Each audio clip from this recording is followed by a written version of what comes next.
사도행전 10장 44절에서 48절의 말씀을 가지고 성령 충만 그 방법과 결과라는 말씀의 제목으로 이 시간 우리가 함께 은혜를 나눕니다. 오늘 성령 강림절입니다. 여러분, 우리가 오늘 이 시간 성령의 충만함을 받기를 바랍니다. 그럼 우리가 성령의 충만함을 어떻게 받느냐, 그리고 성령 충만함을 받을 때 나타나는 나의 삶의 변화, 결과는 무엇인가, 그걸 오늘 이 시간 여러분들과 함께 말씀을 통해서 우리가 은혜를 받고 이 말씀대로 우리가 살아갈 수 있기를 바랍니다. 하나님이 사람을 창조하셨을 때 흙으로 육신을 창조하셨지요. 그리고 그 코에 생기를 불어넣으셔서 생명, 곧 살아있는 영을 가진 사람이 되었습니다. 그래서 사람은요, 크게 흙과 영으로 구성되어 있습니다.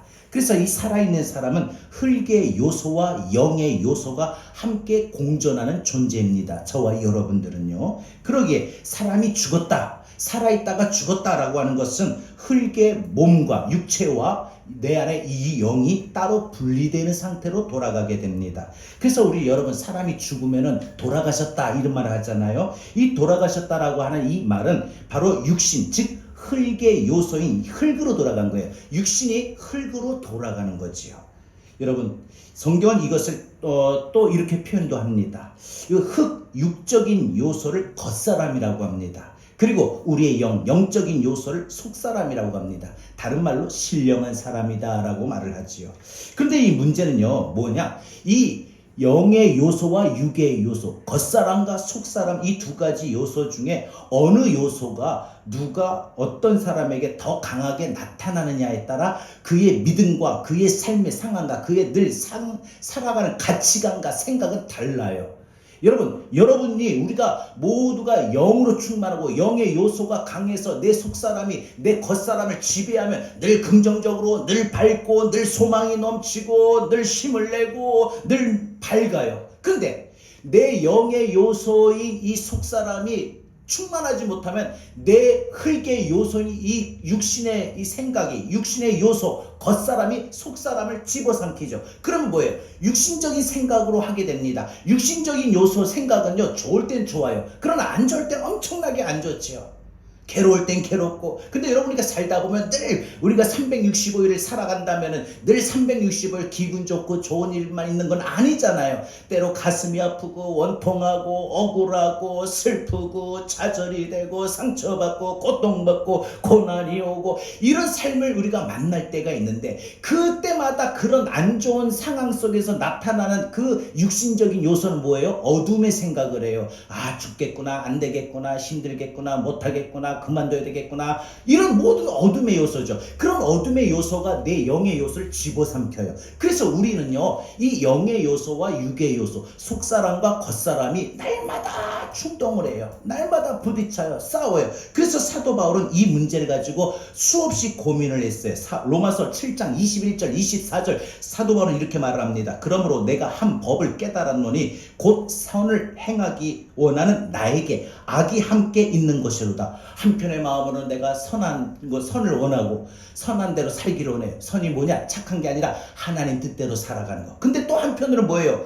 아직까지 악이 있다는 거예요. 아직까지도 육신의 옛사람, 이런 죄의 존재가 남아있다는 거예요. 그래서 내가 하나님 뜻대로 살려고 하는데 또 육신적인 요소가 충돌해. 야, 너는 저녁 기도에 피곤한데 하루 쉬어. 야, 주일날 오늘 빠질 수도 있는 거지. 뭐 주일 어떻게 맨날 성수할 수 있니? 몸 아프고 허리 아픈데 바쁜데 하루 빠질 수도 있는 거지. 이런 육신적인 요소와 안 돼, 주일은 하나님의 날이라고 했고 주일은 반드시 지키라고 했어 하는 이런 하나님의 뜻과 충동을 해요. 부딪힌다는 거죠. 오늘 이 시간 여러분, 혹 주님 앞에 나오기 전에 갈등을 하고 온 적 있습니까?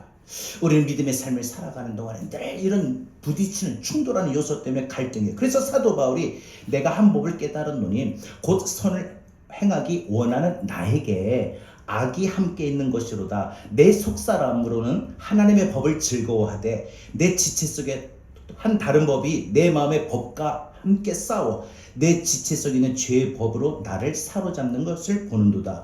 오라, 나는 공고한 사람이로다. 이 사망의 몸에서 누가 나를 건져내랴. 자꾸 그렇게 부딪히고, 그래서 영적인 요소가 속사람이 겉사람을 딱 지배하면 하나님 뜻대로 살고 마음도 평강과 기쁨과 소망과 은혜가 넘치는데, 이런 속사람이 겉사람에게 져버리니까 이 겉사람대로 생각이 들고 겉사람대로 마음이 느껴지고 겉사람대로 이런 모든 것들이 드니까 참 내 마음이 괴로운 거예요. 여러분 아무리 힘이 들고 절망 중에 있다 할지라도 내 속사람이 강하고 성령으로 충만하면요 밝아요. 그러면 모든 것이 긍정적으로 생각해. 그런데 육신의 요소인 이 겉사람이 속사람을 집어삼키고 성령이 충만하지 못해서 겉사람이 육사람을 겉사람의 육신적인 요소가 속사람을 이긴다면은 우리는 내 마음의 겉사람의 이 겉으로 드러난 상황에 따라 마음이 그렇게 먹어요. 힘들고 어둡고 괴롭고 힘들죠. 사랑하는 여러분 어떻습니까? 여러분은 지금 누가 이기고 있습니까? 육신적인 사람은요 향락적이에요. 그래서 이 육신의 요소는 항상 즐겨해요. 여러분 우리가 이 육신이 즐겨하는 게 뭐가 있어요? 아무래도 하다 보면 즐기다 보면 쾌락으로 돼요. 향락적으로 돼요. 막 세상 것에 취하게 되죠. 그 다음에 또 이런 육신적인 요소는요 현실적입니다. 그래서 현실의 상황에 맞는 생각과 감정이 싹싹 들어와요. 아까 말씀드렸던 것처럼 좋으면 좋고 안 좋으면 안 좋고 안 좋은 것에서 좋은 것을 생각하는 건 믿음이고 소망인데 그게 전혀 일어나지 않는 현실적이란 거예요. 그리고 일시적인 거예요. 순간 찰나찰나에 거기서 행복과 기쁨을 찾죠. 그러나 영적인 사람은요 항상 영적이고 내세적이고 소망적인 것에 행복을 찾으려고 합니다. 이 땅의 삶이 비록 힘이 들고 고달프고 지친다 할지라도 저 천국의 소망 하늘의 소망을 그리워하고 바라보며 그 소망 때문에 이 땅에서 지치고 힘들어도 참고 살아갈 수가 있게 되는 것이지요. 여러분 영적인 사람은요 그래서 전능하신 하나님과의 관계를 늘 생각하면서 산단 말입니다. 내가 기도 매일 해야지. 내가 매일 말씀 봐야지. 내가 늘 하나님 뜻대로 살아야지.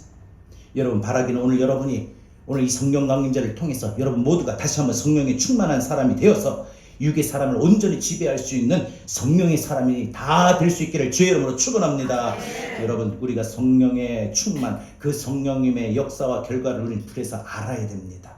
성령 충만은 어떻게 이루어지는지 그리고 성령을 충만하면 우리가 어떤 결과가 나타나는지 여러분 이것을 알지 못하면요 우리가 속한 옛사람에게 우리는 날마다 깨지고 날마다 끌려가게 돼. 아직까지 누구든지 우리 안에는 이 죄성이라는 옛사람의 본성이 있어요. 예수 믿고 하나님의 자녀가 되어서 거듭나기 전에 죄와 가깝고 마귀에 가깝고 이런 어둡고 그런 모든 죄에 아직도 잔재가 남아있어요. 그래서 여러분 우리가 성령으로 충만하면 이 죄에 남아있는 이 죄성 옛사람의 본성 기질을 딱 눌러버리는데 찍어버리는데 근데 우리가 성령으로 충만하지 못하면은 이 모든 밑에서 이 죄의 잔재와 이 죄성과 옛사람의 본성과 기질이 올라와요. 그래서 욱 하는 경우가 일어나고 모든 게 부정적으로 보이게 되고 힘들면 힘들다 아프면 아프다 괴로우면 괴롭다. 근데 예수 믿는 사람 영의 사람은요 힘이 들고 어렵고 고난 중에 환난 중에 있다 할지라도 저 천국의 소망을 통하여 위로가 되고 힘이 되고 용기를 얻을 수가 있는 거예요. 제가 아까 예배 시작하기 전에 이제 그 예를 잠깐 들었는데 우리 누님 우리 사촌 누님이 당한 그 슬픔을 제가 공감을 해봤어요. 만약에 나도 내 자식이 그런 또 먼저 천국을 가게 되면 어떨까? 억장이 무너지고 누가 와서 위로를 한다고 해도 그게 안 될 것 같아요. 안 믿는 사람이 어른들은 시간이 약이다. 예, 시간이 흘러가면 약인데 또 그런 문제네. 자식을 가슴에 묻는 그 시간이 17년이 지나도 28년이 흘러도 그게 싹 흔적 없이 사라질 수 있을까요? 아니거든요. 그러니까 그것을 공감하면서 하나님 앞에 기도했어요. 하나님, 그 마음을 만져주시는 분은 하나님입니다. 하나님이 만져주셔야 위로가 되고 그게 약이 돼요. 제가 아픈 부위에 제가 약 못 바를 때 우리 제 아내한테 이렇게 좀 발라달라고 하면은 이 발라주면은 싹 그 통증과 쓰라림이 약 한 번 바르니까 싹 사라지더라고요. 하나님이 만져주셔야 그 아픔이 치유가 되고 저 천국에서 다시 만난다. 제가 그렇게 기도해요. 그래서 하나님 지금은 그렇게 그 당한 슬픔과 아픔 때문에 잊어버릴 수도 있고 생각이 안 날 수도 있지만 분명한 존재의 확실한 것, 우리는 예수 믿는 사람은 이 땅에서의 누구나 이별과 아픔의 그런 상실에 있지만, 고통이 있지만 저 천국에서 다시 만난다. 천국의 소망을 갖고 지금의 이 땅에서 그 슬픔과 그 아픔을 하나님 잊어갈 수 있도록 주님 도와달라고 그렇게 기도를 합니다. 여러분, 우리가 살아가는 동안에 우리가 그러면 오늘 성령 충만과 그 다음에 성령의 충만한 그 결과를 한번 살펴봅니다. 첫 번째, 성령 충만은요, 말씀을 들을 때 임하게 됩니다. 성령은요, 말씀을 들을 때 임하게 됩니다. 잘 들으세요. 성령은 말씀을 들을 때 성령이 임하고 충만해져요. 사도행전 10장 44절, 베드로가 이 말을 할 때 성령이 말씀 듣는 모든 사람에게 내려오시나니. 아멘. 베드로가 이 말할 때라고 하는 이 말은 베드로가 사람들 앞에서 설교했다라는 거예요. 설교를 듣고 있던 사람들에게 성령이 임하신 거예요. 성령이 임하신 거예요. 그러니까 성령이 내게 임하시고, 그래서 성령이 나를 충만하게 하시는 그 방법은 설교, 즉 하나님의 말씀이 선포되고 들려질 때에 성령의 충만함을 받을 수 있다는 겁니다. 여러분, 이 베드로가 어떤 설교를 했느냐면, 이 베드로가 고넬료의 집에 갔어요. 오늘 우리가 읽은 본문 앞장에 있는 사건인데, 이 내용이 뭐냐? 베드로가 어떤 설교를 했느냐? 죽은 자 가운데 다시 살아나신 예수 그리스도에 대한 설교였어요. 부활하신 예수님에 대해서. 그리고 장차 산자와 죽은 자의 재판장으로 구름 타고 다시 오실 재림의 주님에 대해서 설교했습니다. 베드로가 예수 그리스도를 주제로 설교할 때 거기 함께 모여서 베드로의 설교를 듣고 있던 사람들 가운데, 삶 가운데 성령이 임하시고, 그래서 성령이 강하게 역사하시고 충만함을 받았습니다. 그래서 성령은 바로 뭐라고 말할 수 있느냐? 베드로가 설교했던 주제, 그리스도의 영입니다. 성령은 그리스도의 영입니다. 그러기에 그리스도의 복음이 전해지고 복음을 듣게 되면은 성령은 우리 속에 임재하게 되고 우리를 충만케 하시는 것입니다. 이 밖에도 우리가 성령의 충만함을 받는 것은요, 어떤 경우냐? 기도할 때 성령의 충만함을 받아요. 사도행전 2장에 보니까 오순절 마가의 다락방에서 120여 성도들이 함께 쫙 예수님 하늘로 승천하시면서 우리에게 약속하셨던 대로 성령이여 임하옵소서, 성령이여 임하옵소서, 오늘 성령 강림절처럼 성령이여 임하여 달라고 간절하게 기도할 때 성령이 임하였다는 것입니다. 또 어떤 경우에 있냐? 안수받을 때, 주의 종들에게 안수받을 때, 사도행전 19장에 보니까 바울이 안수할 때 성령의 충만함이 임했다라는 거예요. 그런데 여러분, 이 밖에도 세례를 받을 때, 예수님 세례를 받으실 때 비둘 같은 성령이 임하셨고요. 그리고 뭐 또 기타 등등으로 여러 가지 또 뭐 자세하게 또 상세하게 우리가 조목조목 살피면 뭐 찬양할 때도 있고요. 우리가 주일을 할 때도, 섬길 때도, 전도할 때도 성령은 임하여. 한마디로 주님과 관련된 삶의 주님을 높일 때는 항상 임한다는 것이죠. 그런데 오늘 본문을 보면은, 오늘 이 베드로가 설교한 이 자리에 유대인들만 있었던 자리가 아닙니다. 유대인들이 있었고 이방인들도 함께 있었어요. 근데 설교를 듣다 보니까 유대인들은 구원은 유대인들에게만 있다 생각했기 때문에 자신들에게 일어나는 이 뜨거움이 뭐지? 말씀을 듣는데, 설교를 듣는데 왜 가슴이 뜨거워지지? 이렇게 소름이 돋는 것처럼 전율이 오지? 이런 어떤 변화되는 그런 어떤 뜨거움과 깨달음과 하나님의 은혜의 충만함, 감사함이 깨달아지는 성령의 충만함을 자신들만 받을 줄 알았는데 이방인들도 받는 거예요. 왜 그럴까? 거기에 모였던 사람들이 다 누구든지 말씀을 들을 때에 성령이 임했다라는 것입니다. 여러분, 그래서 유대인들 입장에서 보면 아주 참 이방인들이 성령 받고 방언을 하고 해야 되는 이런 모든 현상을 볼 때 놀라운 충격이 아닐 수 없었습니다. 베드로와 함께 고넬료의 집에 찾아온 유대인들이 이방인의 성령의 역사하시는 것에 체험해서 놀랐습니다. 45절, 베드로와 함께 온 할례 받은 신자들이 이방인들에게도 성령 부어주심으로 말미암아 놀라니라고 말하지요. 사랑하는 여러분, 하나님의 성령은요, 그래서 하나님의 말씀을 들을 때, 경청할 때 충만하게 임하게 됩니다. 오늘도 이 말씀을 잘 들으시면 여러분 삶 속에 여러분 마음속 하나님의 성령이 임하여 주시고 충만케 하여 주실 줄로 믿습니다. 무엇보다 하나님의 성령은요 고넬처럼 겸손하게 하나님 말씀을 사모할 때 말씀 드리니까 참 좋다, 말씀 드리니까 참 좋다 사모하는 마음이 있어야 충만하게 임하게 되는 것입니다.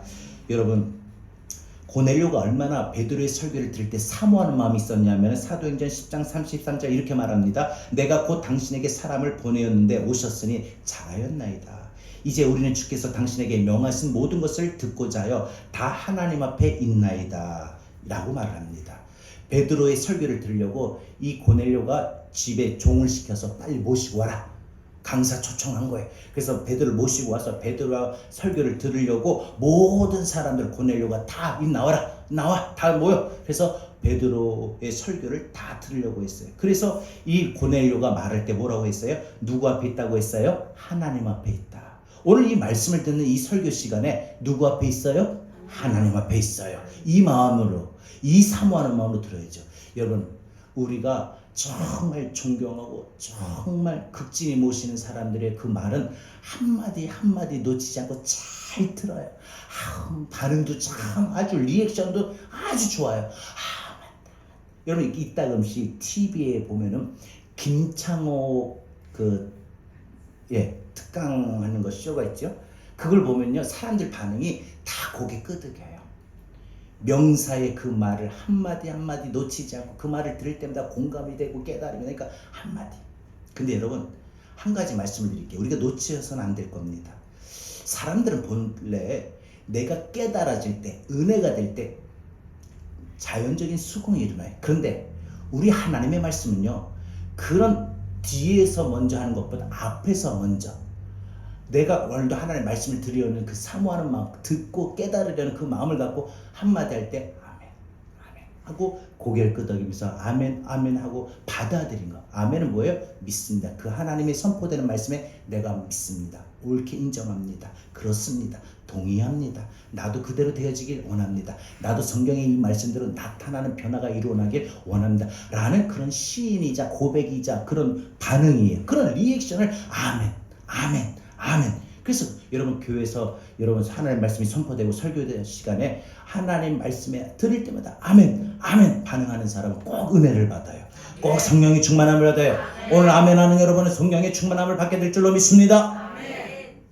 좀 이런 말을 하면 안 되지만은 이렇게도 해서 여러분들 반응을 좀 리액션을 할 수 있기를 바랍니다. 성령의 충만함을 받아요. 그래서 이 고넬료가 당신의 말씀을 들으려고 우리가 하나님 앞에 있나이다. 주께서 당신에게 명하신 모든 것을 듣고자 하나님 앞에 있나이다. 여러분 저도 마찬가지예요.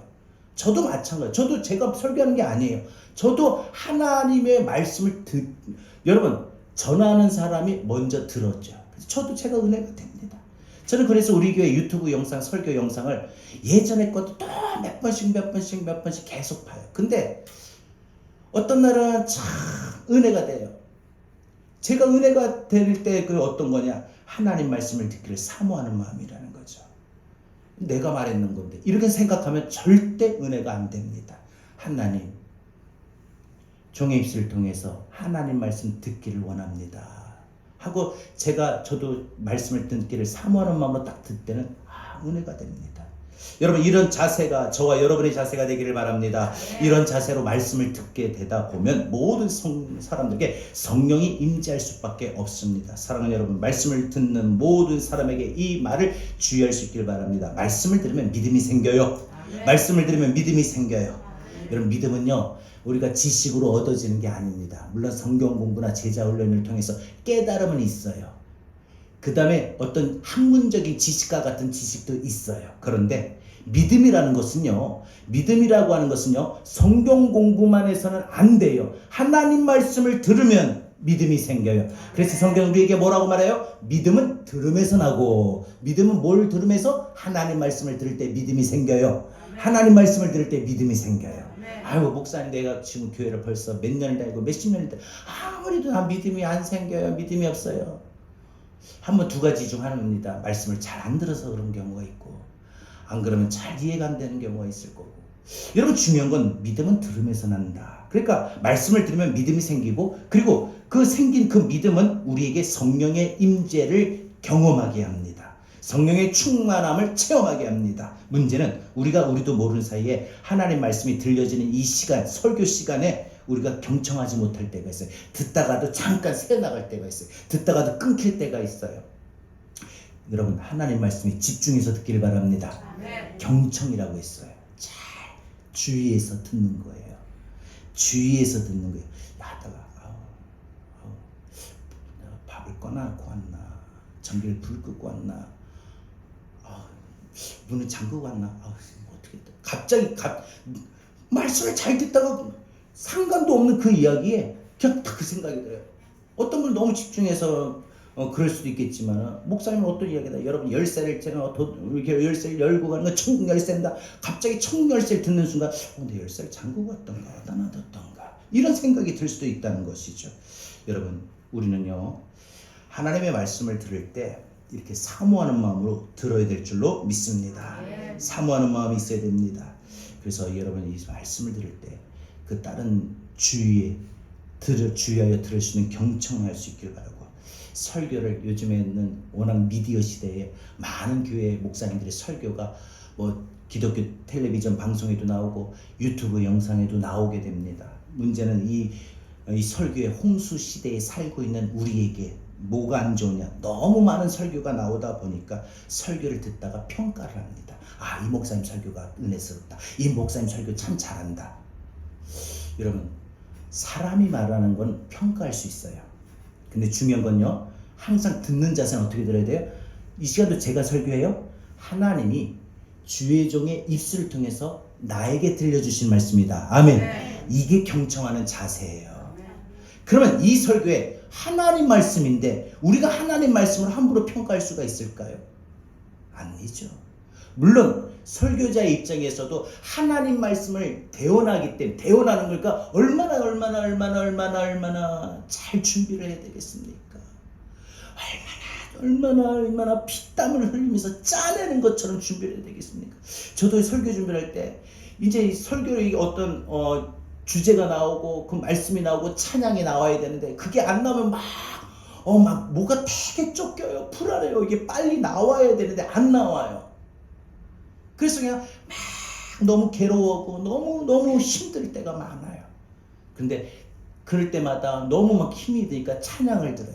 찬양을 듣다 보니까 그 막 쫓기고 불안했던 마음이 싹 사라지면서 찬양을 통해서 우리 영감을 얻고 지혜를 얻고 본문의 말씀을 구상하게 되고 본문의 설교를 어떻게 될까 스토리를 풀어가게 되고 하나님의 은혜를 주시더라고요. 중요한 건요, 우리도 모르는 사이 요즘에는 설교를 듣되 경청하지 않고 하나님의 말씀으로 듣지 아니하고 사람의 말로 들으려고 하고, 그리고 그 설교를 평가하려고 하는 자세에 있다는 거예요. 그 자세 절대 좋은 게 아니면 못 됩니다. 이따금 여러분들 주변에서 목사님 누가 어떤 목사님 설교 잘하더라. 저도 어렸을 때 기도원에 가면은 목사님들이 오살리 기도원에 가면은 이 하루에 4번 집회를 하면은 목사님들이 내노라는 한국 교회 유명한 목사님 다 와요. 제가 어렸을 때만 해도 아주 세계적인 목사님 그러면 당연히 정규 목사님, 신영규 목사님, 피종진 목사님 등등 이런 목사님들 오고 막 그 다음에 또 이름 잘 못 들은 목사님들이 또 와요. 그러면 오늘 설교 별로겠다 이 마음이 생기는 거예요. 그러니까 우리가 이 사람의 말로 평가를 하려고 한다면 잘못된 거다. 그래서 여러분, 우리가 성령을 충만하지 못하게 되면은 이 세상에 더 미련을 두고 살게 되고, 이 세상 것에 연연하게 되고, 이 세상 것에 우리의 삶이 동화가 됩니다. 세상에 살고 있지만 우리의 마음과 우리의 믿음과 우리의 소망과 우리의 가치관은 어디에? 천국에. 근데 우리가 성령으로 충만하지 못하면 세상 속에 살다 보니까 자연스럽게 내 생각, 내 가치관도 세상에 동화되어 갑니다. 스며든다는 거죠. 여러분, 성령으로 충만하지 못하면 교회는 다녀도 하늘의 소망을, 천국의 소망을 보기보다는 땅의 것을, 세상의 것을 더 쳐다보고 살아가게 된다는 거예요. 마음과 생각과 관심이, 가치관이 세상 것에 쏠린다는 거죠. 여러분 성령으로 충만하기를 원하신다면 그래서 우리는 고넬료처럼 겸손한 마음으로 하나님 말씀을 사모하는 마음으로 말씀을 경청할 수 있기를 바랍니다. 그리고 무엇보다 고넬료처럼 우리가 하나님 앞에 서 있는 마음을 갖고 예배를 드려야 돼요. 지금 어디 앞에 서 있어요? 제 앞에요? 여러분 눈에 보일 땐 저지만 지금 우리 모두는 하나님 앞에 서 있어요. 그 마음으로 예배를 드린다면 여러분 얼마나 그렇습니까? 저희도 제가 이제 우리 만약에 목사님들이 모이면은 친한 목사님들이 아이고 김 목사 잘 지냈어? 딱 손잡고. 근데 이제 아주 그냥 노회장 목사님 오셨더니 아이고 목사님. 그리고 우리 또 이제 교회 또 노회 어른 우리 이정수 목사님 것처럼 어른이 오셨다 그러면은 진짜 목사님들이 조폭이 됩니다. 형님 오셨으니까 하는 것처럼 얼마나 어려운지 몰라요. 그냥 들을 때마다 예. 하나님 앞에 서 있으면 우리 그런 자세로 예배를 드려야 된다는 거예요. 그런 마음으로 예배를 드리면 은혜를 왜 못 받습니까? 그런 자세로 예배를 드리면 왜 성령의 충만함을 못 받겠느냐 이거예요. 설교를 들으면서 어떻다. 오늘 찬양 오늘 반주 어떻다. 이런 평가 이런 자세 아주 우리는 그 자세가 옳지 않다는 거 기억하십시오. 우리는 항상 예배 드릴 때마다 누구 앞에? 하나님 앞에 서 있다. 고넬료가 그래서 성령의 충만함을 받은 거예요. 우리 믿음의 삶을 살 때 우리 하나님의 말씀을 들을 때 항상 그렇게 듣기를 바랍니다. 자, 두 번째, 그러면 성령의 충만함을 받을 때 결과는 무엇입니까? 우리가 성령의 충만의 결과는 하나님을 높이는 겁니다. 하나님을 높이는 거예요. 성도가 성령으로 충만하지 못할 때 교회는요 오해가 생겨요. 그냥 이렇게 봤는데 집사님이 목사님이 나 꼬라봤 눈 흘렸대. 죄송합니다. 제가 눈이 크면은 우리 제 아내처럼 눈이 크면은 그냥 뭐 이렇게 봐도 별로 표가 안 나는데 눈이 작다 보니까 그렇게 또 작은 건 아닙니다. 예, 안 작아요. 우리 집사님이 제일 좋습니다. 그래서 작다 보면 이렇게 보면은 목사님 눈을 흘린다. 내가 뭐 잘못했나? 그리고 제가 이제 이게 좀 뭐 우리 연세 드신 분들 앞에 죄송하지만 나이가 또 들고 또 당뇨가 있으니까 눈이요 안경을 제가 보통 때는 잘 안 써요. 일부러 그래서 더 나빠지는 것 같아서 그래서 안 쓰면 몰라요. 사람이 저기 앞에 오는데 누군지 몰라요. 그래서 저한테 인사를 하는데 내가 알아야 보여야 인사를 받고 하는데 못 봐요. 근데 목사님 내가 인사했는데도 인사도 안 나고 그냥 올라간다면서 하는 경우도 있어요.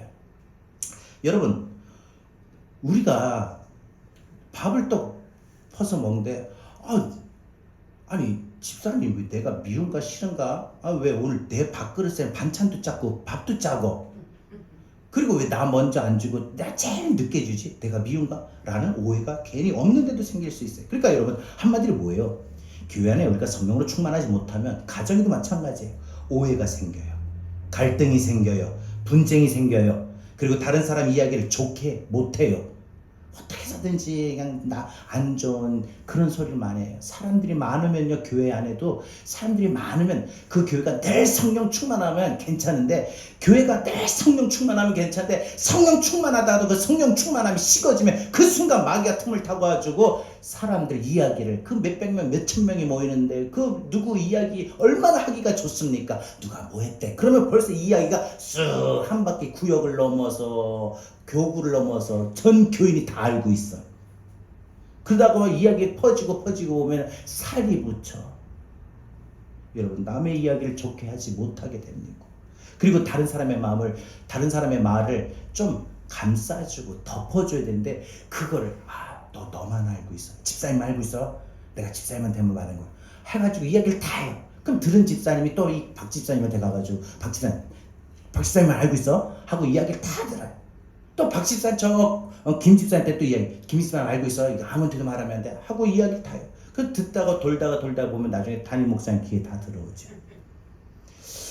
여러분 이런 모든 것들은 다 성령 충만하지 못해서 생기는 거예요. 가정 안에도 갈등이 일어나는 거 성령 충만하지 못해서 그런 거죠. 여러분 이 성령으로 충만하지 못한다라는 것은 무엇이냐?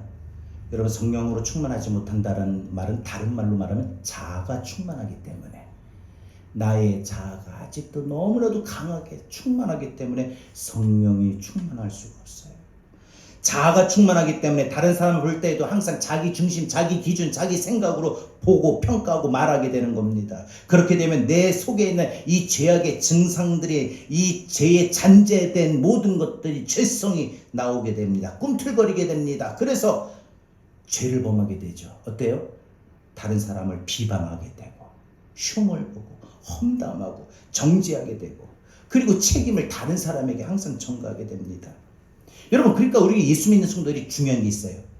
우리가 해마다 성령 강림제를 보내지만 성령으로 충만했다가 그 성령의 충만함이 내 주님 오시는 그날까지, 저 천국 가는 그날까지 충만하면 좋겠지만 그렇지가 않거든요. 성령이 충만했다가 성령이 바람이 고무풍선이 아주 바람을 넣어가지고 팡팡해졌다가 바람이 시간이 지나면 빠지듯이 시들시들해지듯이, 꽃이 막 활짝 피어나는 생동감에 있는 꽃인데 그 꽃이 시간이 지나면 시들시들해진 것처럼, 성령이 충만함을 받았다가도 시간이 지나면 그 성령의 충만함을 지속하지 못해서 시들시들해지면은, 그러면 여러분, 자아가 충만하게 됩니다. 자아가 충만하게 되면 그때 나타난 증상이 뭐냐? 성령으로 충만했다가 성령이 충만함이 식어지고 자아가 충만하면 나타나는 증상, 기쁨이 사라져요. 기쁨이 사라져요. 막 성령 충만할 때, 내가 될 때 뭐든지 기뻐요. 뭐든지 기뻐요. 내 삶이 비록 하루하루 버겁고 힘들고 지친다 할지라도 기뻐요. 몸이 아파도 기뻐요. 성령 충만하면요. 은혜가 충만하면. 근데 내 자아가 충만하면요, 자기 입장에서 생각해요. 아픈 자기를 생각하고, 병든 자기 모습 생각하고, 정말 힘든 자기 가정의 모습 생각하고, 나는 남편 복도 없어서 자식 복도 없다 하면 자기 모습만 생각하고 자기의 삶의 인생만 생각하다 보니까 어때요? 비관적으로 생각하게 되고, 그러니 그 마음의 기쁨과 모든 감사는 싹 사라집니다. 그리고 다른 사람들이 그냥 이해가 안 되고 미워져요. 심지어 부부간에도 이해가 안 되고 미워질 때가 있고, 부모 자식 간에도 미워질 때가 있고요. 형제들 간에도, 교회 안에서도요, 이웃 간에도요. 나보다 더 잘하는 사람이 그냥 싫어지는 거예요. 그냥 싫어지는 거예요. 또 그러다 보니까 열등의식, 패배의식. 목사님들이 모여서 이제 우리 교회 부흥이 됐다, 건축을 했다. 안 그러면 우리 교회 어떤 성도가 왔는데 아주 신실하고 열심히더라. 그래서 나 그 성도 때문에 요즘에 목회할 맛이 나. 근데 이 목사님은 상대적으로 교회도 부흥이 안 되고 건축할 꿈도 못 꾸고 하지, 교회 성도가 들어오기는커녕 한 사람 지난주 한 가정 빠졌더만 다음 주 또 한 가정이 빠지고, 이럴 때 보면 어떻게 돼요? 정말 힘들어요. 근데 그렇게 되면은 인간적인지라 그게 좀 싫은 건 아닌데 나는 왜 그럴까라는 열등의식과 패배의식에 잡힐 수도 있어요. 그게 왜 그러느냐? 자기 충만이다. 뭐든지 자기 기준이라는 거죠. 자기에게 유익이면 선이고 자기에게 불리하면 악입니다. 자기가 기분이 좋으면 남들도 기분이 좋아 보이고, 자기가 기분이 나쁘면 남들도 기분이 안 좋아 보여요. 자기가 기분이 안 좋으니까 왜 저렇게 인상 쓰고 있대? 이렇게 보일 수도 있다는 거죠. 여러분, 성령으로 충만하면 자기를 벗어나 그래서 하나님을 높이는 겁니다. 우리가 성령의 충만의 결과는 뭐예요? 하나님을 높이는 거예요. 사도행전 10장 46절에 이는 방언을 말하며 하나님 높임을 들음이리라. 방언으로 하나님을 높이는 거예요. 여러분, 사도행전 2장의 오순절에 임한 성령의 역사는 방언의 은사가 참 많았습니다. 그래서 초대교회가 복음을 증거할 때도 이것이 한몫했어요. 기도할 때도 방언으로 한몫했고요. 여러분, 오늘 본문에서도 말하는 이 방언은 자세하게 어떤 방언이든지 알 수 없으나 이 방언을 통해서 중요한 건 하나님을 높였더라. 그러니까 우리가 성령의 충만함으로 나타나는 현상들 중에 방언이 있다면, 성령의 은사가 있다면 그건 뭐예요? 하나님을 높이는 거예요. 성령으로 충만할 때 가장 큰 목적은 하나님을 높이는 것입니다. 여러분, 이 성령의 충만함이 여러분에게 있길 바랍니다. 마가복음 16장 17절에 보니까 믿는 자들에게는 이런 표적이 따르리니 곧 그들이 내 이름으로 귀신을 쫓아내며 새 방언을 말하며 새 방언을 말하며라고 했는데, 이 여기서 새 방언은 무엇입니까? 옛 방언이 있고 새 방언이 있고 옛날 방언이 있고 요즘 방언이 있다? 이 뜻이 아니죠. 새 방언이라고 하는 것은 복음을 모르는 사람들에게 복음을 증거하는 일을 말하는 겁니다. 하나님을 높이는 말이 나올 때 그게 새 방언이라고 말을 합니다. 여러분들이 전에는 어떤 사람이 딱 볼 때 마음에 딱 와요. 하나님 싹 감동을 주셔요. 전 그런 적이 참 많아요. 막 내 안에 여기까지 왔는데 지금 내 모습, 내 삶을 보니까 하나님 성령께서 전도해봐라, 복음을 전해봐라. 너 그토록 기도했잖냐? 한 명 한 명을 보내달라고 했잖냐? 오늘 이 사람이 내가 너에게 기도의 제목에 기도 응답 주셔가지고 줘서 내가 너에게 붙여주신 영혼이면 어떡할래? 그렇게 깨달음이 오는데도 어떨 때는요, 이 여기까지 나와서 이까지 나오는데 제 스스로가 절제할 때가 있어요. 말을 못하고. 근데 어떨 때는 저도 모르게 그냥 말이 탁 튀나와요. 내가 오늘 경준이 학생 만난 것도 보통 때 같은 말이 안 나오는데 여기까지 나왔다가 어떻게 하신 건지 하나님이 저 입을 열게 하시더라고요. 그러면서 이제 이야기를 하게 되면서 오늘 우리 교회에 이렇게 오게 된 건데, 여러분, 우리가 이 새방언이라는 것은 전에는 마음속에 담아두었던, 입으로 표현하지 못했던 것을 담대하게 말하는 것, 우리가 전도로 예를 들 수 있습니다. 그러니까 여러분, 이렇게 더 쉽게 좀 이야기해 볼게요. 여러분 주변에 평소에는 아주 남자인데 새색시처럼 아주 말수가 적은 사람이 있어요. 근데 이 사람이 술만 먹으면 그렇게 말을 해요. 제가요 지금도 한 30년 전 됐겠네요. 군대 막 갔다 제대하고 나서 교회를 이제 개척했어요. 전도사 시절에. 저는 지금 개척이 2번째죠. 그러니까 예전에 아주 오래전에 개척을 했어요. 이제 어머니가 어린이집을 하시니까 그 어린이집에서 이제 교회를 예배를 드렸어요. 따로 나와서 해봐라. 아버지께서 또 일찍 목회도 경험해보라고 하셔서 했는데, 이제 전도에서 우리 교회에 1호 집사님이에요. 지금도 잊혀지지 않는 분이죠. 이 두 분을 전도했어요. 그래서 제가 권찰 주고 세례 주고 그 다음에 권찰 주고 집사가 됐어요. 근데 이 남자 집사님이 얼마나 정말 새색신지 몰라요. 진짜 교회에서 보면 항상 그냥 부끄러움도 타요. 부끄러움을 타니까 좀 너무 제가 그냥 미안할 정도로 너무 부끄러움 타고, 목사님 깍듯하게 얼마나 잘하는지 몰라요. 목사님 쉬세요. 제가 오늘 교인들 운전할게요. 제가 모셔다 드리고 올게요. 그러면서 그분이 자연스럽게 막 일도 하고 교회 일도 하고 목사님이라고 하면은 막 앞장서서 하고 막 열심히 일을 해요. 그리고 항상 말해도 항상 네 다소곳하고 진짜 남자인데 그런 전형적인 아주 이 새색시 같은 그런 타입이에요. 근데 이분이 이제 조금 몇 달 지나고 나서 보니까 항상 말이 없는데 저녁 11시든 12시든 1시든 상관이 없이 전화가 오는 거예요. 자야 새벽기도 가는데 딱 보고 집사님 왜 이러세요? 목사님 제가 말이에요. 근데 목사님 하면서 온 이야기를 하는데 완전히 주변에 그 부인, 가정, 애들, 직장, 삶에 지금 집에 월세가 어떡하고 이런 모든 것까지 이야기 들으면은 1시간이 넘어가요. 그거냐? 집사님 나 자야 돼요. 끊어요. 할 수도 없고 예 그렇죠. 아유 집사님 힘내십시오. 한마디 하면 또 막 소연하면 힘내십시오. 위로하십시오. 1시간을.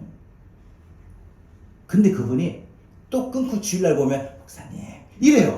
그러니까 이게 아주 점잖고 얌전하고 이런 분인데 술만 들어가면은 그게 아직 안 된다.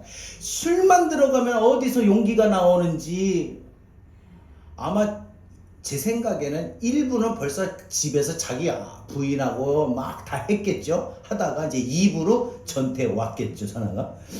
그런데 이게 한번 그렇게 받아주니까 계속 술만 먹으면은 천하가 와요. 술 기운에 술의 힘을 빌려서 말하기 때문에 속에 담아둔 이야기를 평소에 잘 하지 않던 이야기를 술만 들어가면 술 기운 빌려서 말을 잘하는 사람들이 있었죠. 술이 들어가니까 술이 충만한 겁니다. 마음속에 있던 말들 다 내뱉어 내는 것도 마찬가지죠. 이런 마찬가지로 우리가 평소에 말을 잘 못했는데 성령으로 충만해지면 말을 하게 됩니다. 그때 우리는 그걸 새방언이라고도 말할 수 있어요. 그래서 내가 평소에는 찬양하는데 성령이 충만하면 나도 모르게 찬양이 나요. 전에는 흥얼거려도 트로트, 가요, 듣는 것도 가요, 유튜브 요즘에 보니까 유튜브도 가요.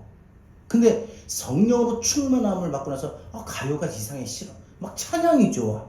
이럴 때 우린 그걸 새방언이라고 말합니다.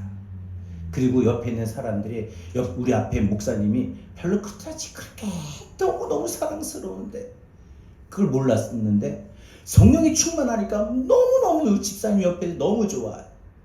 우리 앞뒤 좌우로 사랑하십니까? 저를 사랑합니까? 아유 감사합니다. 저도 여러분을 사랑합니다. 이런 막 형제를 사랑하고 옆에 있는 우리의 이웃을 사랑하고 내 가족들을 더 사랑하게 되는 거 성령 충만해서 그래요. 이것도 새방언을 말해요. 전에는 감사합니다, 고맙습니다, 이런 말을 못했는데 이런 말을 하는 것도 성령의 충만함으로 나타나는 새방언이죠. 그러니까 한마디로 새방언은 내가 전에 하나님을 높였던 말과 행동을 하지 못했던 걸 나오는 게 새방언이라고 말합니다. 성령으로 충만하게 되면 성령의 은사가 나타납니다. 그래서 성령이 충만할 때 하나님을 높이는 말과 행동을 하게 되는 것입니다. 뿐만 아니라 우리가 성령을 충만하게 되면은 하나님을 높이는 것뿐만 아니라 우리는 우리의 눈을, 우리의 시야를, 우리의 시선을 세계로 돌립니다. 제가 우리 교회 이제 개척하면서 교회 이름을 제자교회로 한 거는 모든 민족을 제자 삼는. 그때 이미 저는 시작하기 전에 교회를 개척하면은 제자를 삼아야 되겠다. 모든 민족을 이미 시야로 세계를 잡았는데 어쩌다 보니까 성령이 충만하지 못할 때는 세계가 나의 교구다가 아니라 세계는 나의 시선이다 아니라 이 연산동 이 연산동 이것만 생각하게 됩니다. 여러분 우리가 성령으로 충만하면 우리의 시야, 우리의 시선이 세계로 나가게 됩니다. 여러분 오늘 말씀에서도 보면은 여러분 이 고넬료가 성령의 충만을 받게 된 목적이 있어요. 하나님 어떤 거 예비하셨냐? 자 여러분 보세요. 사도행전 우리가 요즘 저녁 기도회 때 사도행전을 지난번에 다 마쳤어요. 그래서 사도행전을 통해서 우리가 보니까 기억나십니까? 저녁 기도회 때 나오신 분들 말씀 드린 거 사도 바울이 하나님께서 어떤 계획을 가지고 계시냐면 로마의 복음이 전파되기 위해서. 왜냐하면 그 당시에는 로마가 세계 최대 나라였습니다. 그래서 로마를 통해서 모든 나라가 소식을 듣게 되고 모든 나라가 무역이 거래가 되고 모든 이 세계의 모든 출발의 기초점이 로마였습니다. 세계는 로마를 통해서 나가는 겁니다. 그러니까 하나님께서 이 세계 복음화를 위해서 로마를 하나님 선택하시는 건데 그 로마의 복음을 전하러 가려면 어떻게 되냐? 갈 수 없어요. 그러니까 하나님께서 이 바울이 제수의 신분으로 로마로 가게 됩니다. 근데 로마로 가게 돼 있는 동안에 이 로마에서 어떤 것이냐? 성경 말씀에 사도행전 마지막 절에 보니까 사도 바울이 온 이태를 자기 셋집에 머물면서 자기에게 오는 사람을 다 영접하고 하나님의 나라를 전파하며 예수 그리스도에 대한 관한 모든 것을 담대하게 거침없이 가르치더라라는 말씀이 나와요. 여러분 이 말씀 속에서 이 로마로 압송되었는데 제수가 어떻게 자기 집에 거주할 수 있겠습니까? 그렇게 할 수 있었던 근거가 뭐냐? 고넬료가 도왔어요. 백부장 고넬료가 하나님께서는 너 예수 믿어서 나중에 내가 바울을 로마로 가게 되면 저희 제수의 신분으로 가게 될 터인데 그때 네가 바울을 도와라. 해서 하나님께서는 이 바울이 제수의 신분으로 로마로 가기 전에 먼저 오늘 이 사건 앞에, 오늘 말씀 앞에 바로 고넬료가 바울의 설교를 듣고, 베드로의 설교를 듣고 예수를 믿게 된 거죠. 여러분, 오늘 이 말씀 가운데에 오늘 우리가 생각해 볼 것이 있습니다. 하나님의 말씀, 하나님의 일하심은요, 항상 성령의 충만함을 높여서 복음을 전하기 위함입니다. 여러분, 우리가 중요한 건 하나님 주신 은사, 선물은 누굴 높인다고? 하나님을 높이는 거. 하나님께 영광이라는 거죠. 우리 받은 은혜, 받은 은사, 받은 선물, 받은 성령의 충만은 하나님을 높이는 겁니다. 말씀 뵙겠습니다. 오늘 이 시간 여러분, 우리가 성령의 충만함을 우리가 받기를 바랍니다. 성령은요, 우리 속에 거하시고 우리를 전 인격적으로 지배하기를 원합니다. 그리고 우리를 통해서 땅끝까지 복음의 증인들이 되기를 원하십니다. 바라기는 여러분, 성령의 역사와 결과에 민감하게 반응할 수 있기를 바랍니다. 우리가 영에 민감하면 그분의 인도하심과 말씀을 체험하게 되는 것입니다. 우리가 고넬료처럼 하나님의 말씀 듣기를 사모하는 마음으로 항상 말씀을 듣고요, 예배를 드릴 때마다 항상 고넬료처럼 하나님 앞에 섰습니다. 이런 믿음의 자세로 예배를 드릴 수 있기를 바랍니다. 무엇보다 우리가 성령을 충만하여 하나님을 높이고 하나님을 영화롭게 할 뿐만 아니라 우리의 시선을, 우리의 모든 시야를 세계로 돌려 복음을 전할 수 있는 그런 시작이 되기를 바랍니다. 이제부터 나도 복음의 주역자가 되겠다. 하나님께서 나를 우리 교회, 제자교회에 보내주고 붙여주신 것은 나를 통하여 이 빈자리를 채워가고 하나님의 복음이 확장되고 연약한 교회가 든든하게 세워지고 연약한 주의 종이 나 한 사람을 통하여 위로를 얻고 힘을 얻을 때 그것이 성령의 충만함이라는 걸 기억하십시오. 왜? 그건 하나님을 높이는 행위고요, 그거는 여러분의 시선이 세계로 나가고 있다는 증거입니다. 우리가 살아가고 있는 이 시대 마지막 때입니다. 하나님은 성령으로 충만하여 우리가 지금도 복음을 전할 수 있는 증인들을 찾고 계셔요. 성령 충만한 복음의 증거자들 찾으신다는 거예요. 오늘 저와 여러분이 결단하길 바랍니다. 하나님, 제가 성령이 충만해서 제 자아가 나타나는 것이 아니라 하나님의 은혜와 하나님의 역사 속에 하나님을 높이며 하나님 복음을 전할 수 있는 복음의 증거자, 증인들이 되길 원합니다. 그저 이 땅에서 내가 잘 먹고 잘 살고 내가 잘 되는 것으로 성령 충만함을 원하는 게 아니라 하나님 영광을 위해 살겠습니다. 성령 하나님, 나를 만져주시옵소서. 그동안 우리 살아온 동안에 여러 가지 일들 겪으셨던 거 있습니다. 혹 행여라도 여러분 중에 아직까지도 마음이 상했던 그 자국이 있습니까? 어떤 일들로 여러분 마음이 소망이나 믿음이나 관계가 깨어진 흔적이 있습니까? 여러분들 지금 하루하루 살아가는 삶이 고달프고 지쳐서 쓰러질 것 같은 마음이 있습니까? 중요한 건 성령님이 우리 안에 임하셔서 그래서 나를 만져주시고 나를 충만케 하시면 여러분, 상하고 깨어지고 지친 그 영혼이, 그 삶이, 그 마음이, 그 삶이, 인생이 다시 회복하게 됩니다. 일어서게 됩니다. 여러분, 성령의 바람이 불어오셔서 헛된 내 마음에 자꾸 하나님 나라의 소망을 갖지 못하고 세상 사람들, 안 믿는 사람들처럼 나도 기준이 세상 사람들 똑같아. 내 살아가는 방식, 세상의 유행, 풍조, 이런 모든 것들이 내 안에 기준이 되는 모든 헛된 것들 성령의 바람이 불어와 태워주셔서 잘못됐고 어리석은 마음을 태워주시옵소서. 하나님, 성령의 바람이 불어오게 하여 주셔서 나를 깨끗하게 정결케 하여 주시옵소서. 우리 이런 믿음으로 오늘 우리 함께 찬양하고 오늘 주신 말씀대로 이 시간 우리 함께 기도하기를 원합니다. 성령 하나님, 나를 만져 주소서. 믿음으로 고백합시다. 성령 하나님, 나를 만지. 어떤 날입니까? 상하고 깨어 지친 나를 새롭게 하소서. 성령의 바람 시들은 내 영 살리소서. 다시 한번 성령 하나님, 성령아, 이 땅을 고쳐주옵소서. 하나님, 이 나라 이민족을 고쳐주시고 하나님 위에 가정을 고쳐주시고 우리 삶의 상황을 고쳐주시옵소서.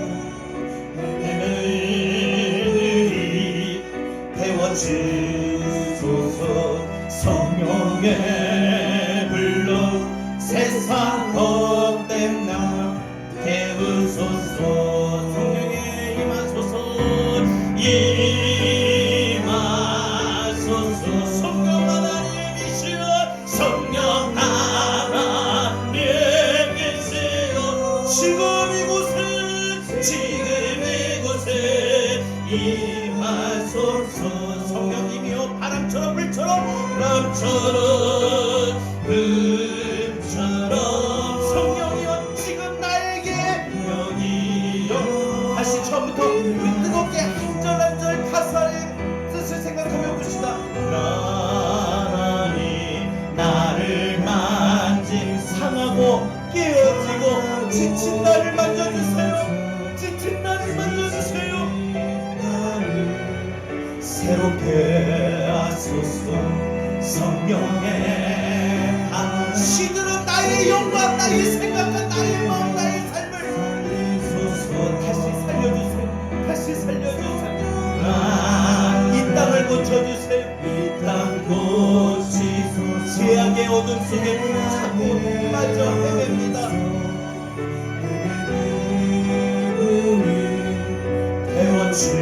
태워주소서. 성령의 불로 세상 헛된 마음 태우소서. 성령이여 임하소서. 사모합시다. 임하소서. 성령 하나님, 성령 하나님이시여.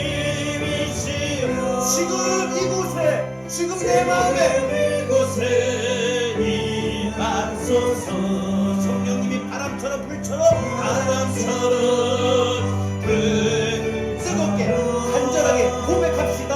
성령이여 주여 주의 성령을 임하옵소서. 임하소서. 임하소서. 성령 하나님이시여. 성령 하나님이시여. 지금 이곳에 임하소서. 바람처럼 물처럼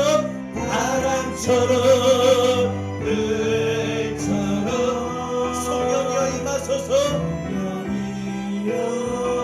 믿음의 약속을 가지고 한 번 더 임하소서. 뜨겁게 임하소서. 성령 하나님이시여. 성령 하나님이시여. 지금 우리 교회, 우리 가정에, 우리의 마음에, 내 삶에 임하소서. 성령의 바람, 성령의 불로 얼음처럼 성령이여 임하소서. 성령이여 사모합니까? 성령 임하길 사모합니까? 성령이 임하길 사모합니까? 뜨거운 마음으로 천천히 눈을 감고 임하소서. 눈을 감고 우리 사모함으로 고백합시다. 하나님, 오늘 성령 강림절인데 내가 성령의 충만함 받길 원합니다. 성령님, 지금 내 마음에 다시 임하여 주셔서 충만케 하여 주시고 나의 잘못됨을 새롭게 하여 주시고 시들었던 나의 믿음과 마음을 새롭게 하여 주시옵소서. 성령님, 내 마음에 오시옵소서. 한 번 더 뜨겁게 간절하게 임하소서. 전에 뜨거웠던 때를 기억하십시오. 그때로 돌아갈 겁니다. 그때와 같은 믿음의 역사가 일어날 겁니다. 지금 이곳에 임하소서. 지금 이곳에 임하소서. 성령의 바람, 성령의 불처럼 불처럼 나에게 성령이여 임하소서. 우리 다같이 시간에 함께 성령의 충만함을 받게 하여 기도하겠습니다. 주여, 나를 역사하는 주께 손잡아 주옵소서. 주여, 우리를 사모합니다. 주여, 내가 임하게 하옵소서.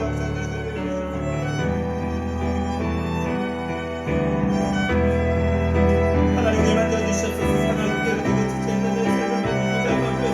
내 삶을 만져주시고 우리의 삶을 만져주셔서 주여를 만져주시옵소서. 하나님이여 성령께서 임하여 주시기를 원하는 새롭게 하나님께 은혜하여 주시옵소서. 성령의 바람처럼 성령의 불처럼 임하여 주시옵소서. 성령이여 지금 이곳에 임하여 주시고 성령이여 지금 우리 마음에 오시옵소서. 오시옵소서. 우리 마음에 오시옵소서. 정말 정말 하나님 위하여 주셔서 하나님 생명의 때 마음을 때마지게 하여 주시옵소서. 생명의 때 마음을 불러서 하나님 마음을 역사하여 주셔서 우리가 새로워져 우리가 어긋나고 우리가 변화되고 우리가 달라지는 역사해 주셔서 주여 나오셔서 주여 역사해 주시옵소서. 하나님이 우리를 잡아주시고 하여 주시옵소서. 하나님이 우리를 고쳐주시옵소서. 우리를 세우게 하여 주시옵소서. 주여 하나님 오시옵소서. 주여를 새롭게 하여 주시옵소서. 오늘을 잡아주시고 오늘을 잡아주시옵소서. 임하소서. 임하소서. 성령 하나님이시여 성령 하나님이시여 지금 이곳에 임하소서. 바람처럼 불처럼 성령이여 임하소서. 다시 한번 임하소서. 임하소서. 성령 하나님이시여 지금 이곳에 임하소서. 바람처럼 불처럼 성령이 임하게 되면 좁은 길을 걸어가는 인생의 삶을 살아도 매일 기뻐하게 됩니다. 여러분 매일 기뻐하는 삶이 되길 바랍니다. 내가 매일 기쁘게 쓸래의 일행함을 주의 발말을 안보합니다. 내가 주의 등목을 받는 참된 비결은 주의 영이 함께하니 아멘 아멘. 성령께 언제나 계시네 할렐루야 함께하시네 아멘 아멘. 그 길을 걸으며 강력 기뻐하리라 주의 영이 함께하리라. 전에 죄에 빠졌을 때는 죄에 빠져서 평안함이었을 때 예수 십자가 위에 공로를 믿고 그 발 아래 엎드려 참된 평화 얻으면 주의 영이 믿음으로 뜨겁게 성령께 아멘 아멘 할렐루야 함께 언제나 나와 함께 하시는 성령님. 길을 걸으며 좁은 길을 걸어가는 인생의 삶을 살 때도 날마다 기뻐할 수 있는 것 성령 충만함입니다. 나와 동행하시고 너를 염려하시니 나는 숲의 새와 같이 기쁘다. 내가 기쁜 마음으로 주의 뜻을 해 언제나 주의 영이 함께하니 아멘 아멘. 성령께 예수의 언제나 할렐루야 함께하시네 아멘 아멘. 길을 걸으며 밤낮 기뻐하는 것 주의 영이 함께하니 세상의 모든 정욕을 세상 모든 정욕과 나의 모든 욕망은 십자가에 이미 도술하는데 아멘. 어둠이 지나고 무거운 짐었으니 주의 영이 함께하니 성령의 시네 할렐루야 함께하시네 아멘 아멘. 좁은 길을 걸으며 밤낮 기뻐하는 것 주의 영이 함께하니라. 여기 제가 3절 보니까 너무 은혜가 됩니다. 성령으로 충만하면은 성령이 내가 나와 동행하셔서 내가 염려하고 근심하고 걱정하고 아픈 거 다 아셔서 내 모든 것 다 담당해 주셔요. 나의 걱정 근심. 그래서 내가 숲의 새처럼 기쁘게 막 노래할 수 있고 지저길 수 있고 하루를 살아갈 수 있습니다. 우리가 기쁜 마음으로 살아갈 수 있는 것은 바로 성령님이 나와 함께 할 때 가능합니다. 저는 여러분이 삶의 현장에서 내일부터라도 아니 오늘 돌아가셔서 가정에서 학교에서 또 직장에서 어디서든 기쁘게 매일 기쁨만을 이루었으면 좋겠어요. 그 이유는 성령이 함께 하실 때 성령이